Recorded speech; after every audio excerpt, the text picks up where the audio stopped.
This is Go-to-Market Magic. And for the final episode of our first season, we're doing something a little bit different. We're taking a look back at some of the great guests and really interesting episodes that we've had the pleasure of putting together over the past year.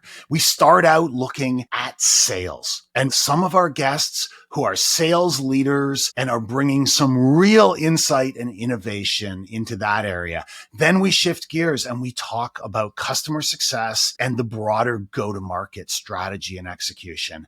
And then in the final segment, we go deep into enablement. In each, we give you a taste of just some of the really excellent insights from these guests. And we hope that it'll inspire you to go deeper and listen to those episodes in their entirety. So this is the perfect episode for you. If you've only listened to a few episodes, or if you're joining us for the first time, this will give you a taste of some of the great podcast episodes that we've done over this past season. Let's get started now with sales.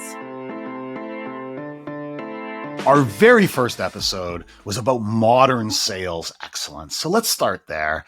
And let's start with our very first guest, Sam McKenna. She's founder and CEO of Sam Sales Consulting, and she is an absolute wealth of experience and insight into being really, really great at sales. We talked about her approaches to prospecting and discovery and brand building and so much more.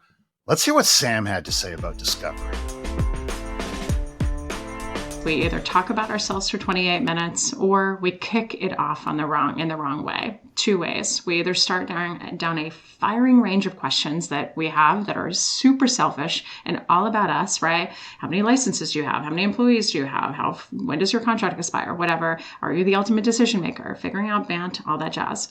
Or we started by saying, Steve, excited to talk to you, with a flat, non-excited face. Tell me a little bit about what interested you in taking this call today. I feel like that question, and most reps are like, that's what I ask. And I'm like, don't do that anymore. I feel it's also just condescending. Like, you're like, Steve, you're welcome for me giving you time today. Tell me about how I can help you. Ugh. Sam talks a lot about how we should really structure those calls and how we should do them differently.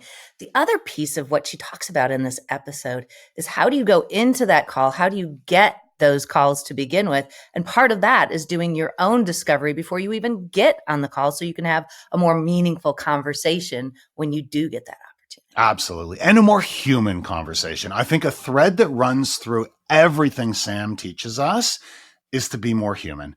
And she takes issue with that robotic approach, not only in discovery calls, but in many calls where people show up, there's no banter, they're kind of coldly saying, do we have quorum? Is it time to begin? And then here come the slides.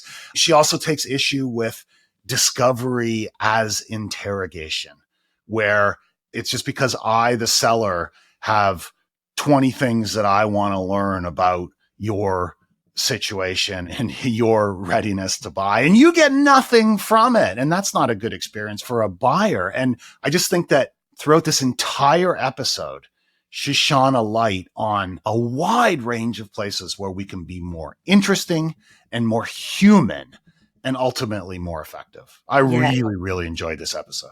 Me too. And this is really, if you're interested in a way of approaching both prospecting, discovery calls, those first interactions that you're having with your prospect or your soon-to-be customer, hopefully, you need to listen to this episode and understand that this is actually a more comfortable and easy way to go about this whole process, especially at the front end of the sale. Absolutely. So keeping with the theme of sales, we went deeper into modern sales excellence when we talked to David Fisher, otherwise known as D-Fish. He's the global social selling lead at SAS, which is a huge analytics firm, and he's helping their sellers really rise above the noise on LinkedIn. His area of expertise is social selling, but unlike a lot of people who are out there talking about how individuals can become better social sellers, he focuses on how to build enterprise-grade social selling teams with the capability that you need for a large company. He actually rejects the notion that social selling is about building a huge following. Listen to his take on this. You said, most people have about 250 people they need to influence. Everything beyond that is bonus. They don't need huge reach. They need relevant and targeted engagement. They need the right people to see them. And in a world where most LinkedIn gurus or whatever are telling you how to build this massive following and go viral and all this, you're coming at it in a really different direction. Tell us why. The idea that we need large reach and that we need to have a huge audience is really predicated on the idea that we have an offering that is very transactional. And it's actually why the LinkedIn gurus often say this, right? Because they're trying to get people to buy their course, try to buy their book, come buy my online community. And numbers matter for those individuals. And that's fine. There's nothing wrong with that. Most sellers have, if they can get a handful of deals a year, maybe a little bigger than a handful, depending on their product and their solution, that's a win. Some sellers, if they get one good deal a year, they've paid the bills and then some. And so that's why I do think this idea of having to have broad reach, there's value in it. I'm not saying it's a bad thing to pursue. For most sellers, for most people who are trying to do work on LinkedIn, it's just that next level. That's not even the second level of connections to LinkedIn. It's like the 250 or so first level connections that maybe you don't know really well, but you kind of know, well, those are the prospects. Those are the customers. Those are the people that you have to be in front of regularly. And those are the people that you have to influence. And yeah, it's a different approach than, hey, why don't you have 15,000 followers? It's like, get 1,000 followers and make sure that they're the right people, the ones that you can move business forward with. That's such a great point that he raises. I mean, a lot of people really get over-rotated on this notion that they need to build a huge following on LinkedIn. And it's intimidating. It keeps a lot of people from getting into the game because they don't think it's attainable. And I really think that this is a message that individual sellers and sales leaders and enablement leaders really need to hear and internalize and share within their team. It's not about going viral. It's not about building this massive following. It's about being seen, heard, and understood by the right people. Yeah, and it really takes a lot of the pressure off getting out there when you think about really only needing to reach a few hundred people who are the right people that you want to hear this message. And you really can't force it. You need to find the ability to reach the people that want to hear the message. And it doesn't have to be thousands upon thousands. You don't have to go viral. And in LinkedIn, that's so important because it's such a smaller audience we see than we see in some of the larger social platforms. And he talks about a lot more in this episode as well. I strongly recommend this episode for anyone who's focused on social selling. He talks about data is not enough. He talks about the fact you cannot measure everything, that you need to measure what you can measure. But there's other aspects of this that you can't measure. And if we insist on only doing the things that we can easily measure, we're going to miss half of the opportunity here. He talks about finding the stories that begin to emerge as your sellers get good on social and sharing those stories far and wide. He is an absolute wealth of experience in this area. And this is a must listen episode for anyone interested in social selling.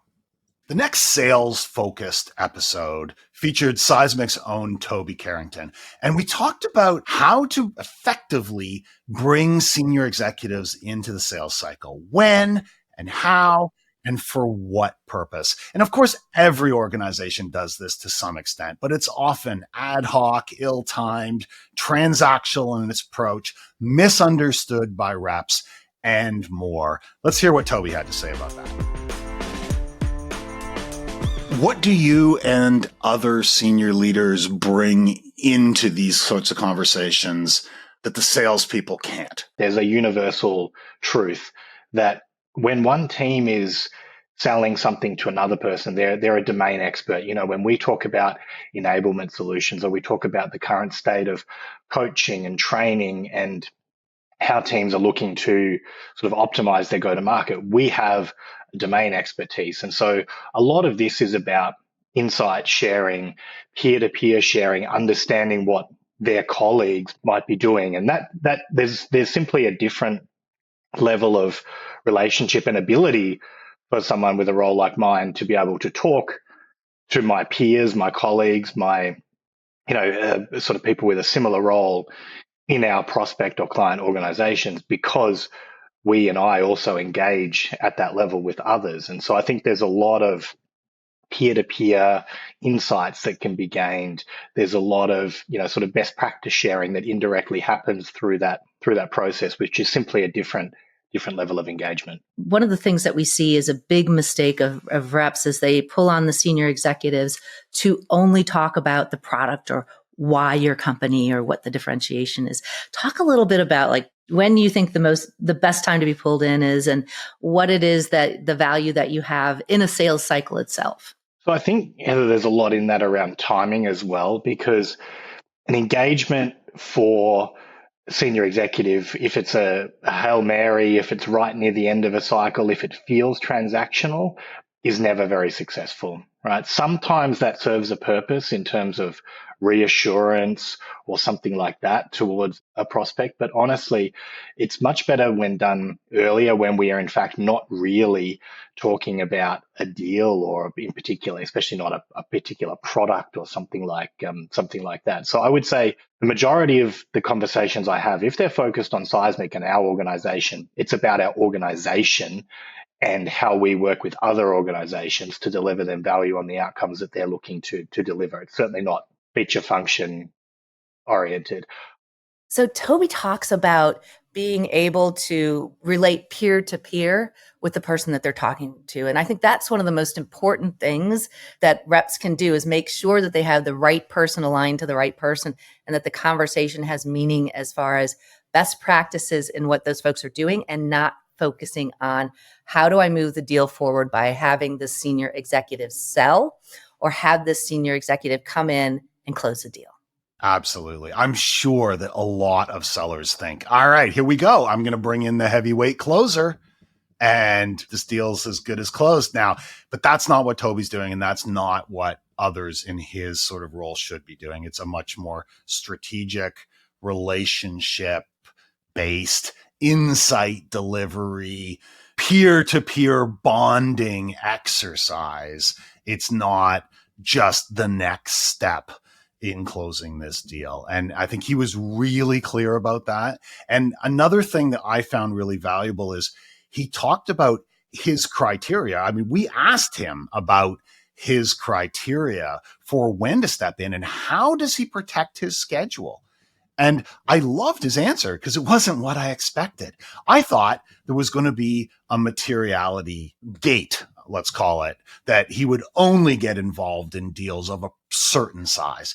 That wasn't his answer at all. It had much more to do with how well prepared that rep was and how he was set up to be a valuable addition to the process. Yeah, this is a must-listen episode to anybody who either wants to or has struggled with getting their executives involved at a deeper level and a more meaningful level and making it easier both for them to have those conversations and have it be a better customer experience for your prospect. And his final point, no Hail Marys. He said, don't ask me to come in the 11th hour in a failing deal to try to save it. That's not how this works. Great episode. So we're going to shift gears a little bit here and talk about a broader go-to-market strategy and specifically customer success. We had a conversation with Sangram Vajre. Sangram is one of the pioneers of account-based marketing, and anyone who knows anything about ABM knows who Sangram is. These days, he's really focused on a broader go-to-market motion, and he talks to us about what it takes to go far beyond paying lip service to cross-functional alignment and impact, and he talks specifically about the role of CS. Let's take a listen. You said CS needs to get better at teaching their customers to tell an ROI story. Most or a lot of CS teams, at least those that I've seen, get stuck at the product feature level. You know, they're experts in the product. They're not necessarily particularly seasoned in the business. How do you get over that? I mean, is that a training function, or how do you really help your CS team to become true business advisors who can lead that ROI conversation? What's really important for a CS person is to understand the reasons why that individual bought that particular product and what goals they had, and keep on it. A lot of times, because the point of contact changes, because priorities change, people just forget what the rules were when they started and they haven't really adjusted to it. So by the time the renewal comes, either the point of contact person is completely different or their goals have completely changed, and nobody has taken the time to look at that. And even furthermore, because most CS people are a much more of a serving mindset, they're all about, hey, I'm there for you, I'm right there. They're more about responding back. They need to get out of that mode and actually recognize themselves as partners. And I'm here to really get you promoted. That's the mindset they need to have as a CS leader. And when you start thinking about, like, my job is to make this person get promoted, that will mean that my job is to make this person's job better, faster, easier. So a lot of times I've seen CS people create executive decks for them, say, hey, this is what you need to present at your next. This is how you should show the overall value, not just of my product, but the overall value of what you do in your organization. That requires a lot of strategic thinking, which is why I'm so bullish on the fact that the companies that will really focus on NRR, their top set of customers, keep them, retain them, and accelerate with them, they're going to be the ones who are going to come out there not only surviving, but thriving. Wise words from Sangram. He brings so much experience into this space. And I think it's worth emphasizing that this is an up-leveling of the customer success role. This is really building better careers for CS people over and above the fact that it's delivering more customer value. This is helping CS professionals and teams to become true business partners, deeply aligned with the outcomes that their customers value, and not just focusing, as is the case in a lot of firms, not just focusing on product use. And this is something where, the term is used a lot, buyer enablement, in new sales and new deals where you're trying to go further up the pipeline. This is buyer enablement when it really counts, making it sticky. So how do you up-level the CS conversations and the CS interaction motions to make sure that they are talking about the ROI, make sure that they're talking about how they're making the customer and also your champion successful?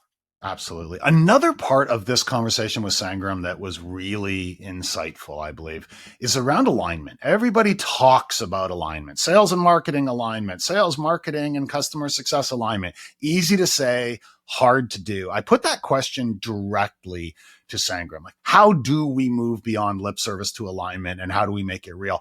I thought that he was going to say everyone needs to report up to one person. A chief revenue officer or someone similar needs to own all of this. That's how you get the accountability. That wasn't his answer at all. His answer was focused on a North Star metric. It was focused on net revenue retention.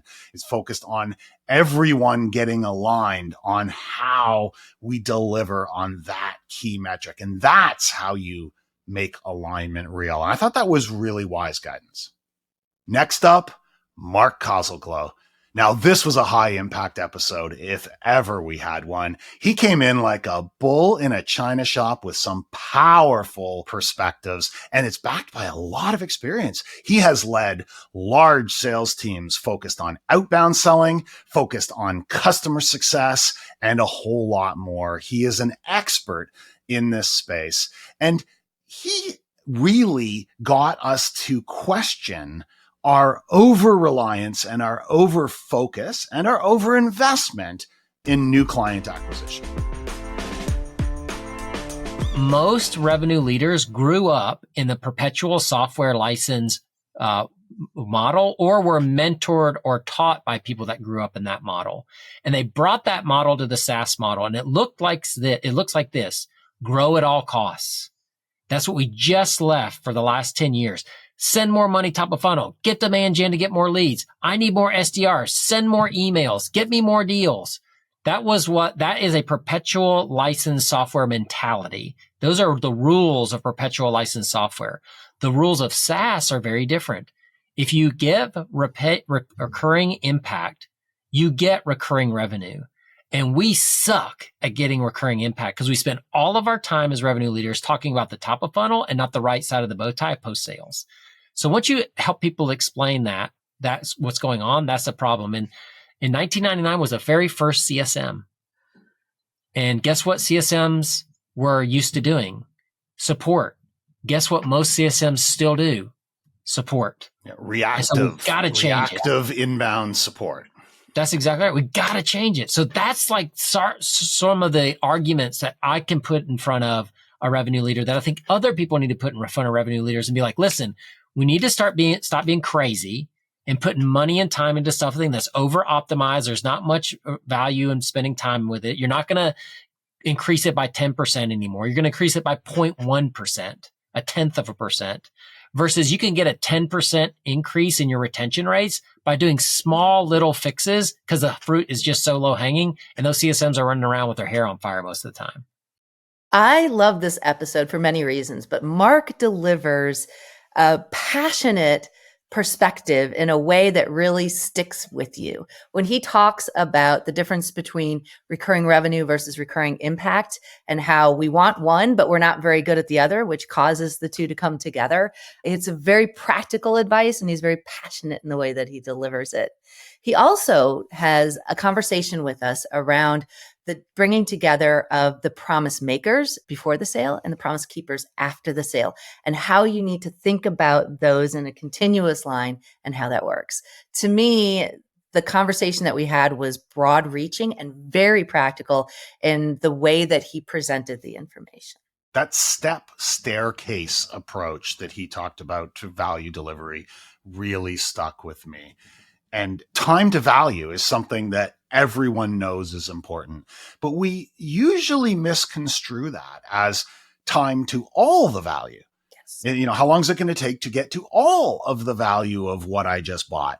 And we've all seen these long and painful implementation cycles where it's been a year since the contract was signed and we're still not up and running, and people are questioning things. Some people have left the organization. Other people have joined and they don't even know what we bought or why. And you get in this quagmire of failure to deliver value. And Mark gives us a really practical approach to how to piece that out. As he says, how do you eat an elephant?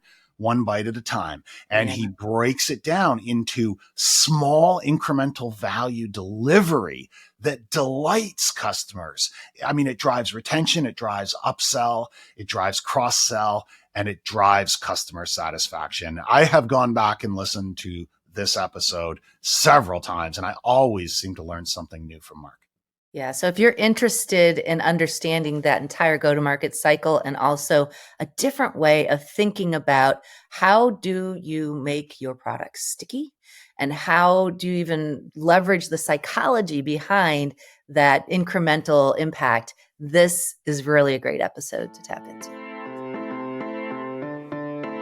So we've talked about sales. We went deep there. And we talked about the broader go-to-market motion, especially CS. Now we're shifting to our core, as people think of it, as enablement. One of the guests that we had on is somebody that I know and love, Dave Lichtman. He specializes, and he's one of the only firms out there that specializes in recruiting enablement leaders, specifically for enablement positions. He came to us with some interesting perspectives, and one of them was around how you should be thinking about as a leader, hiring an enablement leader, what you should really be looking for. Let's take a listen. I think my biggest coaching to them would be, start to think about the complexion of the team differently. And I would start to say, like, thinking about a hybrid enablement function. And when I say hybrid, I don't mean work from home, work from the office hybrid. I mean FTEs and hyper-specialized contractors who you bring in there for discrete jobs, discrete projects that they do. Because my thinking is that type of approach, it's a whole new way of thinking about enablement as a motion, and it unlocks a lot of doors. I love that general contractor model, as Dave puts it. The idea that the enablement leader does not have to have deep expertise in every little element of enablement. They need to understand the business needs. They need to understand what has to happen. And then they need to be able to identify the right talent to deliver on that. And sometimes that talent is going to be a full-time employee. Sometimes it's going to be, as he said, a hyper-specialized contractor who comes in to do a particular job, just like the contractors bringing in the plumber, bringing in the electrician, bringing in the carpenter, bringing in the waterproofing expert. These are not necessarily full-time jobs, and bringing in that absolute expert at the right time may be the path to tremendous success. Absolutely. And, I love that perspective because it really builds the perspective of being a enablement professional, not somebody who specializes in a particular sales methodology. You are somebody who is the leader of the enablement process. And part of that also pulls into what we talked about in this episode, which is charter. And nobody ever says, hey, I love doing a charter. It's my favorite thing to do. And the most important thing is you need to have it before you regret not having it. Because a year from now, when that leader who brought you in with all these grand goals says, why haven't you done X, Y, and Z? And you don't have a charter, you have nothing to point to. So David talks a little bit about why you absolutely have to have one, even if it doesn't seem like the most important thing on your list right now. Our next enablement guest is Paul Norford. Many of you know him as Norf. What a fascinating guy. He brings so much energy and so much creative thought to this space. It was an absolute pleasure speaking with him. And where we really started was he calls himself both an evangelist as well as an enablement leader. And so we questioned him, is this 2 jobs or is this 1? If it's 1, how do these things work together and why? Let's listen to what he had to say about that and more. Well, I think from the perspective of understanding, where you've come from and your past, you've got an engineering past, you've got experience in radio, and you're an enabler and you're an evangelist, all of those things put together. Most enablers don't formally see themselves as evangelists, at least externally, but they might be doing that internally to try to get the entire go-to-market team, all those customer-facing roles, to get excited about what they do, the stories that they're telling. But you do it both, I think it sounds like, internally and externally. Yes. From a people situation. Yes, correct. I don't know whether you would call me an outlier. I'm not sure. would you? Possibly, yeah. So the one thing that struck me is when it comes to enablement and enabling our teams, it's certainly down to the team that I am responsible for to enable our sales organization. Because we're a B2B company, what about our channel? How do we enable our channel? So one of the things that I looked at and kind of dialed into quite quickly is, if our enablement is good enough for us internally, why can't we use it for our external channel partners as well? And if you think about our channel partners, when they're selling for Avanti, they're an extension of our sales team.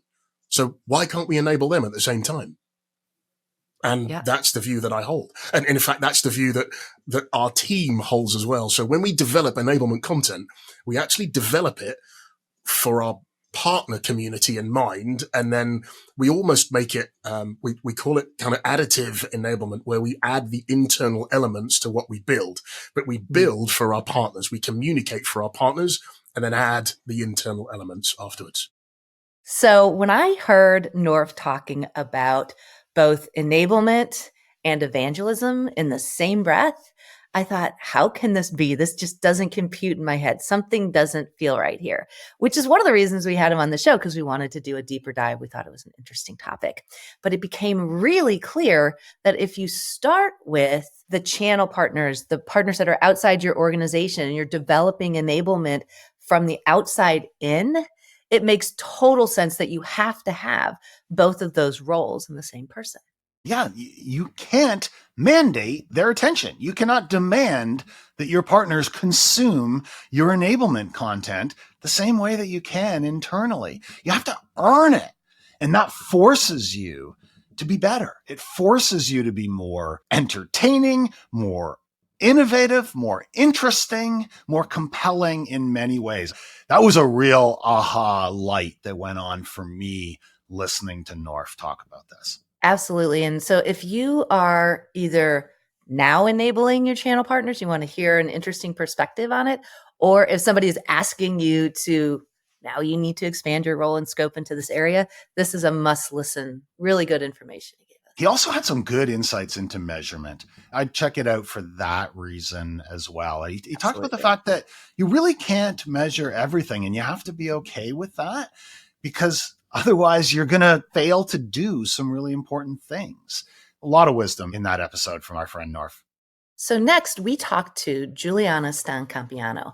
That name may sound familiar to you. She is the CEO of Oxygen Learning, but she's also the ex-president of the board for the Sales Enablement Society, now known as the Revenue Enablement Society. So she has been ingrained in the enablement industry and function for quite some time, both as an insider and an outsider. Her organization helps enablement organizations do learning better. And we had her on the show to talk about the role of AI, specifically in the learning function. Let's take a listen. I think that from my perspective, who knows the content best is always the SME. And typically you have the learning person who knows learning really well, and they pull content from the SME and then create the learning. If they have either access to the SME content through AI, they could do that still. And I definitely think the reverse is possible with if the SME has access and the right ways in which to talk to the AI to build it, it can help from that perspective, because they're going to know the content and what they want somebody to know and be able to do out of it versus the learning person, to your point. So that's interesting, because part of those SMEs, especially in the enablement space when it's customer-facing roles, are people actually doing the job. And for a few years now, there's been this drumbeat around peer-to-peer learning. You learn from the people who are doing it really well. But the people that are doing it really well can most times not do much more than a video from a learning perspective. So that opens up a lot of possibilities of making it really super simple for high performers to be able to kind of do a brain dump and have that become something that's meaningful learning. Yeah, I think as long as they can do the brain dump, I think sometimes that's the hardest part for the SME, right? And that's where we ask a lot of the questions. It's like, how do you do this? How do you do that? And when you start asking those questions, they're able to explain it to you. I think there are a lot of content SMEs in other areas, though, that have a lot documented about what they do and how they do it, or how they foresee it happening, right, within the company. And that's where it's going to be the easiest to pull. But I think in a lot of the customer facing roles, there's a lot of unconscious competence and people that have a harder time explaining to you what it is that they do, because they just do it very naturally. And so having somebody that can interview and tease out what that is, that can be put into the learning or put into the AI, is going to be really important. This was a real mind-expanding episode for me. Not just talking about what's possible today with AI, but what's going to be possible tomorrow. And she talked a lot, as you heard in the clip, about this idea of how do we capture that institutional knowledge, that unconscious expertise that lives within so many of our people, and how do we get it out and get it into other people's hands in an easily consumable and usable way? Because today that's hard in a lot of ways. It's hard for the subject matter expert to be able to bring that out in useful ways. It's also hard for the learning and development and enablement professionals who are not experts in that space to really understand what's the most critical aspects of it. And if AI can step in there and play a critical role, that can be game changing. It absolutely can. And so much of what we've seen AI focus on in the learning space is how do you make it easier to create lessons? So how do you dump a bunch of stuff in and make a lesson out of it? Or how do you do an auto summary or create those quizzes, which is great. It's how do you make the enabler's job easier? How do you make the learning professional's job easier? But the big thing is, how do you make the learning content better? And what Juliana focuses on in this episode is how do you use AI to get better, deeper information, to take stuff that subject matter experts know, but they don't know how to articulate. How do you get that into a place where it can be articulated in a meaningful way to your learners? She also talked about the balance between not going too fast into AI and hoping that it's going to do everything for you, but getting started fast. What can you do now? What are the low-hanging fruit pieces that you can get? And that was a really interesting conversation that we had as well. Absolutely. There's a ditch on both sides of the road. We can drive into one ditch if we run headlong into AI without strategy and without guardrails. But there's a ditch on the other side of the road that we can veer into if we're sitting back and we're afraid to take action and we let our competitors get well ahead of us. So she had some good insight and guidance on how we stay in the middle of that road and don't veer into the ditches. Don't get run over and don't get thrown into the ditch, right? That's right. Yeah. Really, really good episode for sure. So glad we had her on. So we just covered the highlights from season 1 in sales, the broader go-to-market, including customer success, and of course, enablement. If these were interesting to you, we encourage you to listen to the entire season. Find us on YouTube, find us on the podcast platform of your preference.